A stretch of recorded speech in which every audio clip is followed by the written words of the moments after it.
Welcome to the WalterFootball.com podcast. This is episode 296. We're doing our week 3 NFL picks against the spread. Joined once again by Jacob Camenker from the Sporting News. Jacob, how are you and how is your excellent week 2? I'm doing good. You kind of gave a little spoiler there. Week 2 was very kind to both you and me, even though we had some different picks. I managed to go 13-3 against the spread, which ties my most wins in a single week since we've been doing this. Was hoping to get the 14th on Monday night against the Saints, but they came out and did not look very good. So that ended up being a loss. But yeah, I hit most of my big plays. The only big play I really missed on was the Chiefs-Chargers. And that game was weird from the start because Justin Herbert surprisingly started the game. So I'll take the L on that one and just chalk that up to some either weird game planning by the Chargers to have Tyrod Taylor get injured or injured, I don't think he was faking it, but you never know. So we'll just chalk that up to a weird game overall. Yeah, I think there's going to be a conspiracy theory, and it wouldn't surprise me if 15 years from now we get a book out as saying that Herbert got a start via some shenanigans. So probably not, but you never know. I went 13-3 against the spread as well. My big loss was the Eagles -1 over the Rams, which was just a disaster.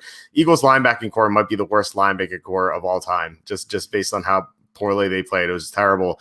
In fact, I was telling you before we started recording that I'm in a pool with one of my friends, and she didn't look at the picks before the game started. And then when they started, she's like, "Eagles -1. Are you sure?" And so I guess I should have known, but I'm still take a 13-3 record. So it was awesome that we both did well.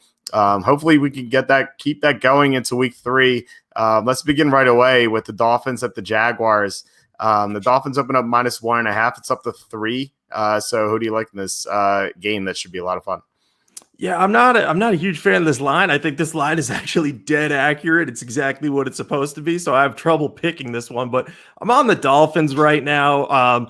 This would be a no bet if it was a Sunday game, but I'm going to probably bet 1 unit on them. I get the Jaguars hype. Gardner Minshew has been much better than I expected, and he's really living up to he's exceeding expectations at this point. And the Jags have been very, very competitive through 2 games, and they're 2-0 against the spread, while the Dolphins are 1-1.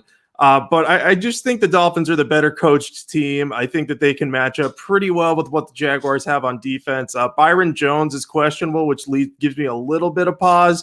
But even if he's out there, their secondary is still strong enough where I think the Dolphins could win this game. And if they don't, I think it's going to end up being a field goal score. We saw the Dolphins get carved up by Josh Allen last week. But you gotta understand that they also limited Cam Newton to 21 points, so they should at least have a chance to slow down Gardner Minshew enough and keep pace with them. So I'm going with Brian Flores and the Dolphins. I just think Flores is a better coach than Marrone, but I will give Marrone credit for what he's accomplished so far. But I'm on the Dolphins for 1 unit. Not super confident in this game though. You're more confident than I am. I'm not going to bet this game in all likelihood unless something changes on the injury report.